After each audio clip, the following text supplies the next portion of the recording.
constituents. I hope you're enjoying the show so far.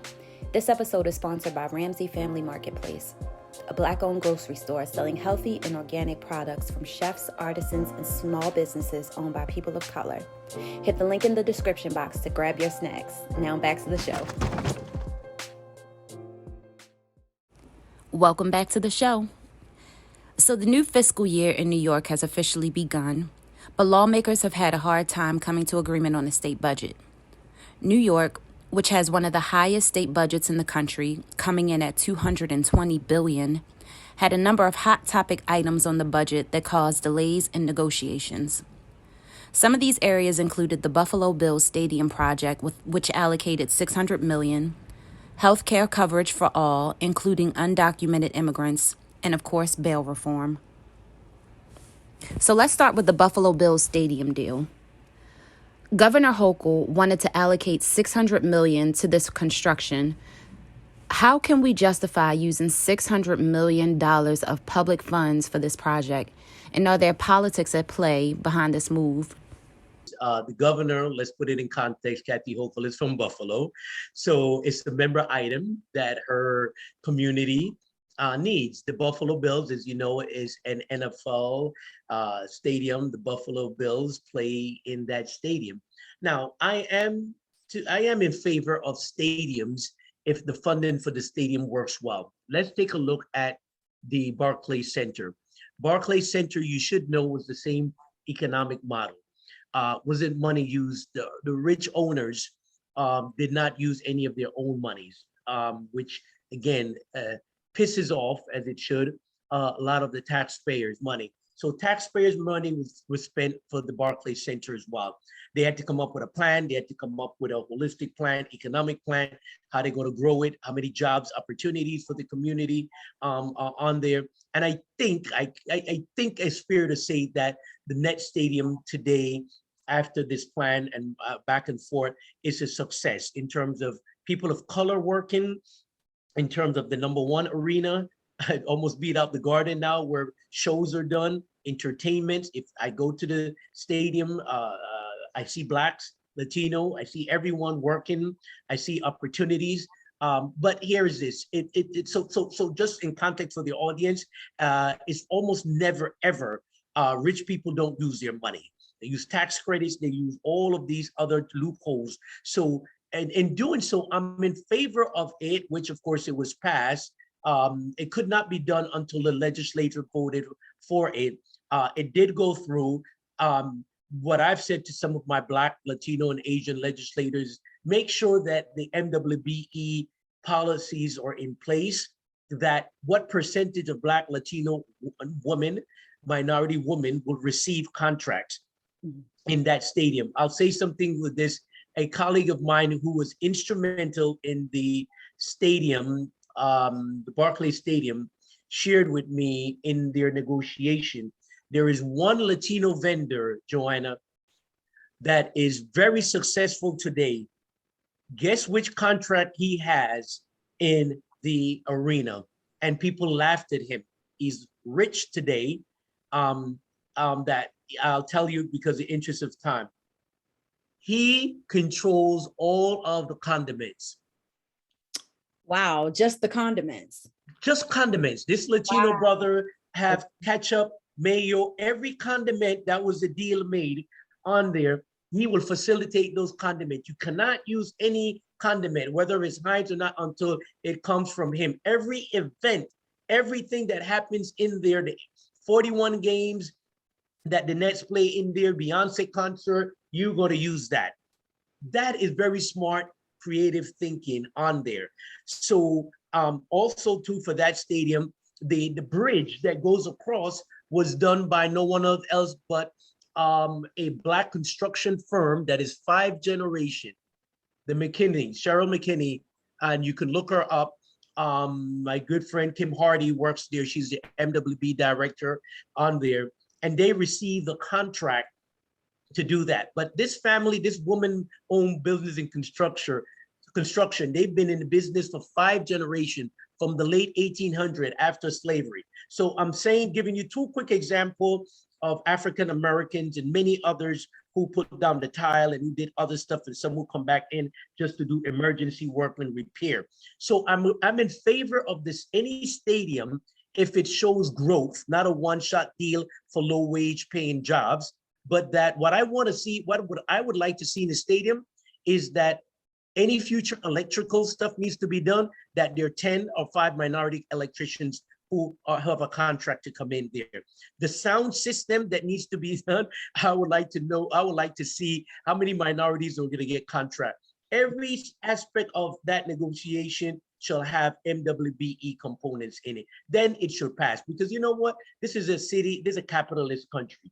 We don't want to stop the growth of progress. What we don't want for it to be done and our backs and our people get these low paying jobs where they don't have any healthcare benefit, and you feel that you're doing them a favor when the owners are making millions of dollars.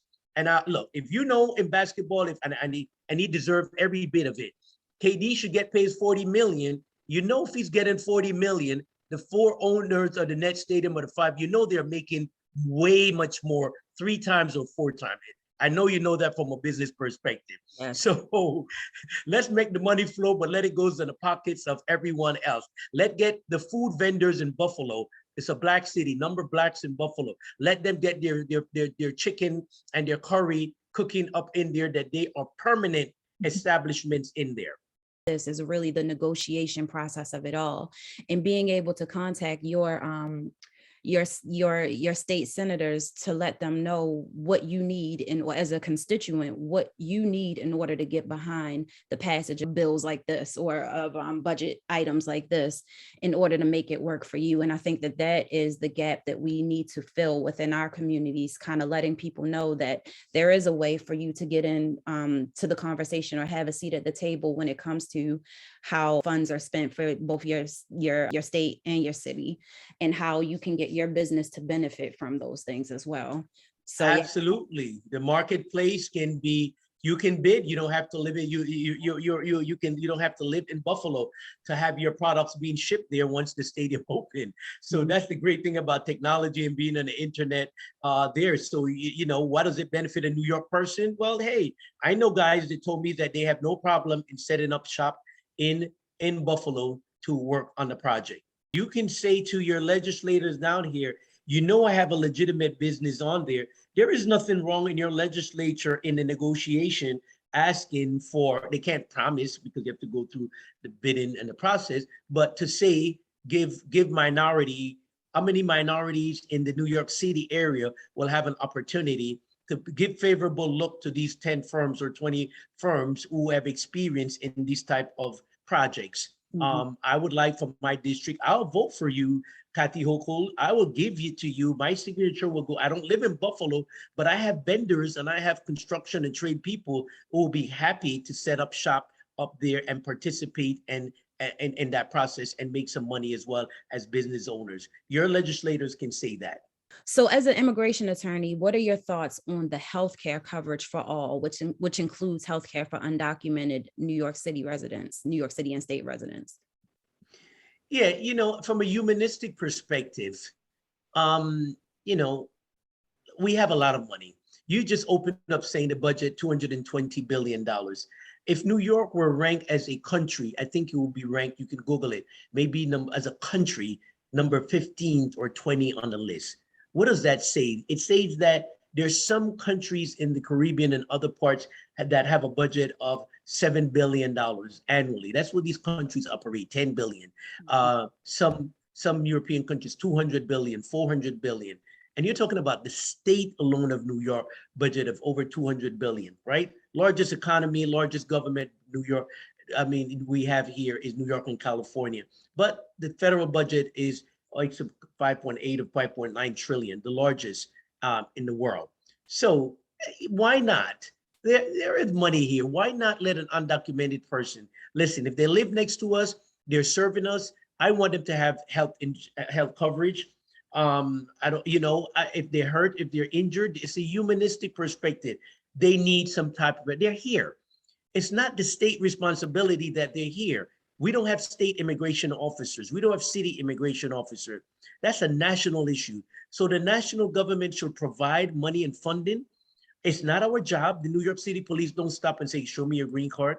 So if they're here working, they're delivering your foods, Grubhub, if they're cleaning your garden, and I'm saying that indirectly because some people use them for certain things like that and not paying them the right amount of money, they're working. They're human beings. So let them have a process whereby, because guess what? If they get ill, they're going to go to the emergency room. Under New York state law, we cannot deny, right? No hospital cannot deny any patient coming in seeking services. And if this person needs surgery, you can't deny them based on immigration status. So why not put it in the budget? Because guess what? Somehow along the line, somebody's going to pay for it. You can't say they're getting pregnant, getting ready to have a baby, they can't get maternity in the hospital treatment. No, you can't. So let's put it to the budget and let's work it in because they're here. It's similar going on now, just minus the slavery aspect of it, but you have people who are underpaid, but who absolutely contribute to making this economy work. So I think that healthcare is absolutely something that's reasonable. And that's just the tip of the iceberg to what people, documented or undocumented immigrants, should be able to get from what they contribute to this city, this state, and this country. And your example was a good one with slavery. There are studies that have shown that you could go to Mississippi, you could go to Alabama, and I know friends of friends who will say, our great-grandparents' homes were built by slaves. Do you know that slave labor, that third generation, that fourth generation today, some of those homes are worth $1 million to $2 million, those big mansions built in the South. Some are worth $400,000 on the backs of slavery. And that generation is reaping the money of the back. Free labor. Could you imagine the value of a property built then that's today, and the land that was cultivated free? Right. Free. And your second, third, and fourth generations are still profiting as the market changes from one year to the other. That family continues to be enriched on the backs of what was done by slavery, who built with their sweat and brow, the labor, everything for free. Right. Come on. Yeah. And that just goes to, that reminds me of a conversation that I had over the weekend with one of my best friends, where we were talking about how the wealth gap actually got to be so large. And when you think about the, just the head start that other people have had, and it kind of, it's inferior. It angers you so much when you think about how it wasn't because you necessarily worked hard to get to that head start. It was literally built off the backs of people who do not look like you, and your generations down the line are then able to reap the benefits. Having property affords you so many it just makes life so much easier. You can go as a young person in your 20s, if your family owns property that you were able to inherit, you can go to the bank and use that as collateral to get business loans to start your businesses and things like that. And unfortunately, people of color usually don't have resources like that available to them, because a lot of us, our parents are first generation homeowners or second generation homeowners, or homeowners at all, and we don't have that type of the luxury of being able to go into these banks and being able to get what we need to upstart our businesses, or just to even get loans for the things we need, auto loans, home loans, and things like that. So I think that the conversation around how to utilize the resources that are available and using them to help generation after generation slowly decrease that wealth gap and kind of even out the playing field, if that's even possible to do. Correct. Even if if it's possible, it'll take a number of years to do that. Exactly. Yeah. So bail reform was another hot topic on both the state and city and local level. After the break, we're going to discuss Mayor Adams' blueprint to eliminate gun violence and the role that bail reform plays in his plan. So stay tuned. Hey bookworms, did you know that this channel also features a monthly book club? Hit the link in the description box to like, follow, and subscribe. Now back to the show.